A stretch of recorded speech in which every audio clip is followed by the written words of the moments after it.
We'll have a look into Ayurveda, which I claim that is the mother of all biohacking. Ancient biohacking techniques through Ayurveda. What is Ayurveda? Ayurveda is natural medicine coming from India. We would say Indian natural herbal medicine. The word Ayurveda consists of two words. It's in Sanskrit language. And Ayu means life, and Veda means knowledge or science.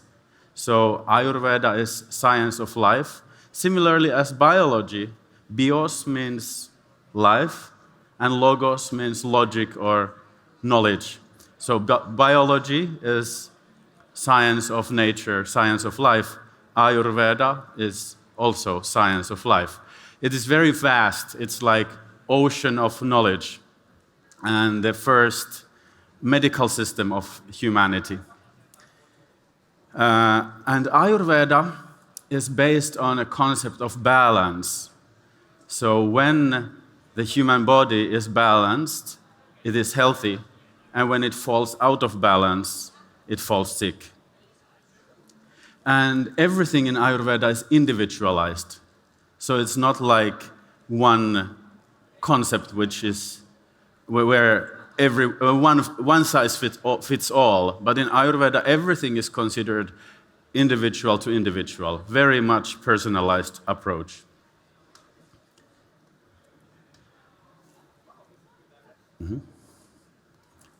Next.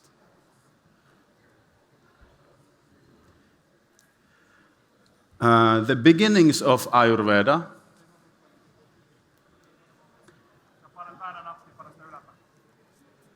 Okay. Beginnings of Ayurveda. When we look into the ancient past of Ayurveda, it comes from India, and we have to go back several thousand years, several millennia. And the knowledge system was conceived by rishis or ancient seers and yogis in their deep meditation. They reached very deep meditative states and utilized different methods of gaining knowledge from their body and their bodily systems, such as fasting, deep meditation, observing of bodily functions after performing certain particular practices.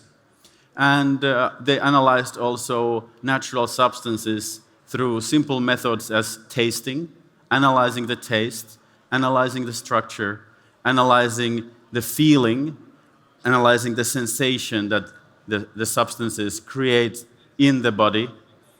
And through this focused observation, they took a note of different substances and their effects in the human body. In the picture, we have one of the saints or the seers of Ayurveda. It's Dr. Charak in the statue. He used to live on this planet about 2,500 years ago. And I recently, last winter, visited in India in the archaeological site where he used to have his educational monastery school where he used to teach the medicine of that time. So from the taste concept, when we put any substance in the mouth and it gets in touch with the tongue is the sensory organ for taste, we can find different tastes. There is sweet, salty, sour, pungent, bitter, and astringent. 6 main tastes. And when we look what these tastes actually indicate, we can derive that sweet generally indicates presence of energy in the food. Salty generally represents presence of minerals in the food, mineral salts. Sour generally indicates presence of acids. Pungent, which is a taste of chili and peppers, indicates the presence of enzymes. Bitter taste in any substance indicates generally presence of alkaloids. And astringent indicates that it might contain proteins. Many proteins have astringent taste. And these 6 tastes are key indicators for understanding the effect of food in our bodies. Also, herbs, which are the most common medical substances used in Ayurvedic medicine, they are classified first by taste. So we have a group of sweet-tasting herbs, group of salty herbs, group of pungent herbs, group of sour herbs, and so on. As well as the qualities of the substances are analyzed. Some substances are rough, others are oily, some are heavy, some are light, some are gross, some are very subtle. And these qualities, when ingested, will have similar effect in the body. If you are eating heavy food, you're eating big quantity of heavy food. After eating such a meal, you will easily feel heavy, sluggish, lethargic, and want to take a nap. Also, every substance has its inherent energy. And in Ayurveda, the energy is considered of 2 kinds, heating or cooling. So substances are divided into heating and cooling substances.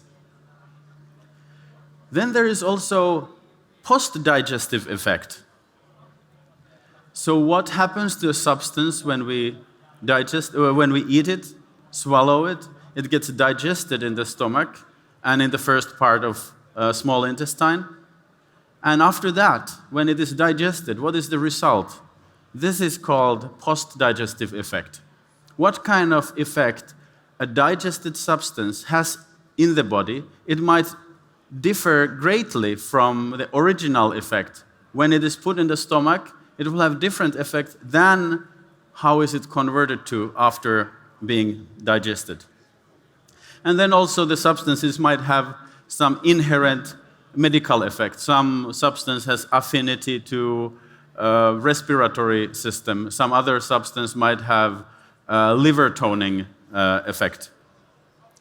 Here I put a background picture of herbal garden where I visited 1 year ago, and it was very interesting. The herbs were organized quite methodologically, and it was beautiful, lush herbal garden.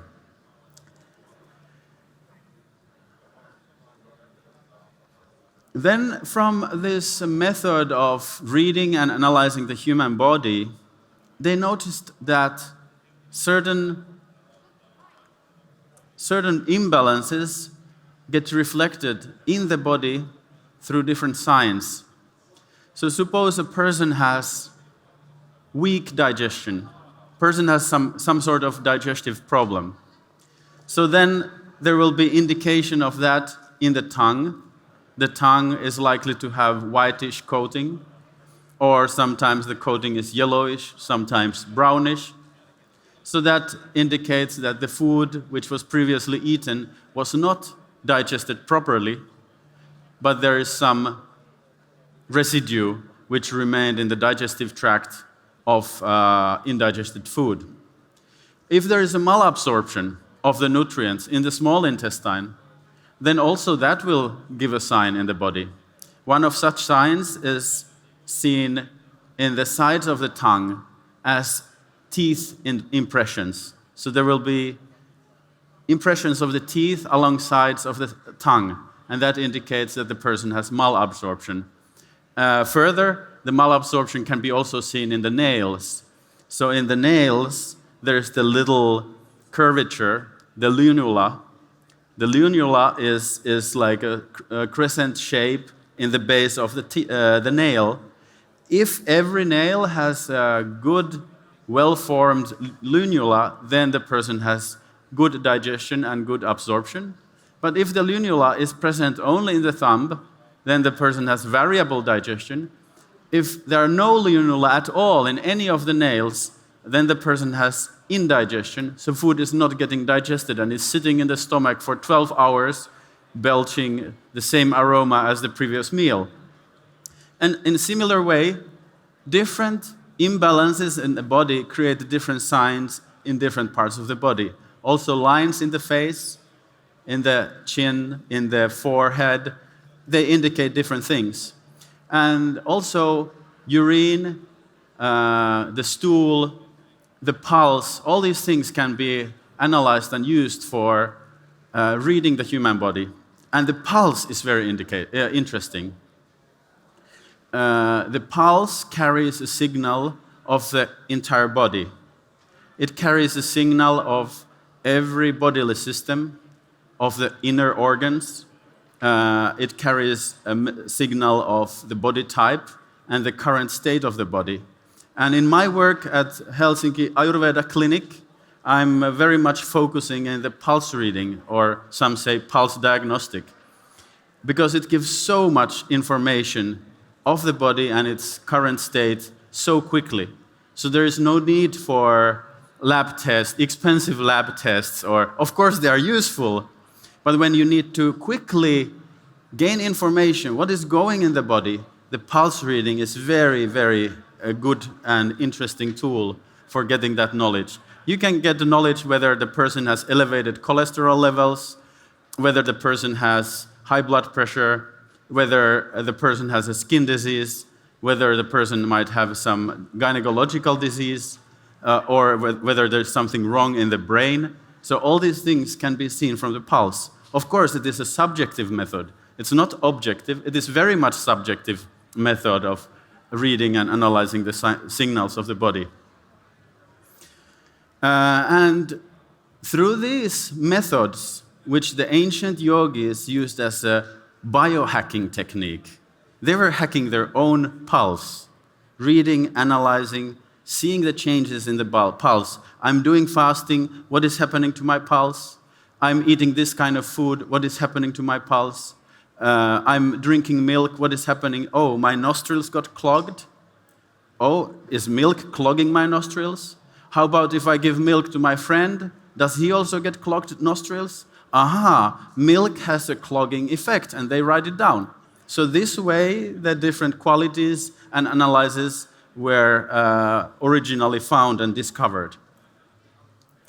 The main approach in Ayurveda is to ensure healthy life, healthy, balanced life, maintaining individuals' inner balance through right diet, individualized diet. It's not one size fits all. Everyone has a different body, different job, different climatary conditions, different exercise habits, so they all need different type of foods. Then our foods should be immunity promoting, and Ayurveda has put very much emphasis in choosing the foods which will promote immunity. And one of such foods is ghee, or clarified butter, or butter oil. So this is immunity boosting substance, as well as, for instance, almonds. Soaked almonds are immunity boosting. Dates are immunity boosting. Honey is immunity boosting, and there are so many herbs and minerals which are also useful for this same purpose. And then Ayurveda has so deep knowledge of over 2,000 herbs, and there are tens of thousands of herbal formulations, and there's a whole category of immunity boosting, resilience promoting herbal and herbo-mineral preparations. The category is called rasayana. Many of these are pastes, multi-herbal cocktails which promote immunity and resilience and strength, stamina, and also with the goal of optimal longevity.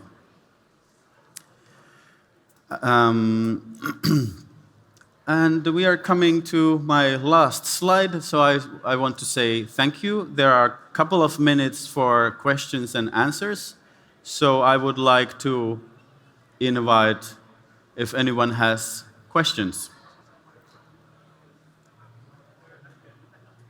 Ossi, I'm sorry, we are not doing the questions and answers today. There's actually a special booth where we have a live stream for questions and answers, where people can see the recording afterwards, and the people following the stream at the moment can send you questions. All right, so then possibly I say a few concluding remarks, and you still have time. Yeah. All right, thank you. Do your thing. So the Ayurvedic immunity and resilience promoting substances, they are like elixirs of life. Some of them are formulated with the focus of life extension. Some of them are formulated with the focus of improving immunity of some particular system of body, such as respiratory system. And some are formulated for prevention of old age diseases. So these formulas, such as Chyavanprash, one of the most common Ayurvedic immunity promoting formulas, are commonly available in many health food stores these days. All right, my time is coming up. I want to say thank you for everyone for listening to my talk, and I'm available here tonight if you want to come for questions, as well as available at my Helsinki Ayurveda clinic for personal consultations. Thank you, everyone.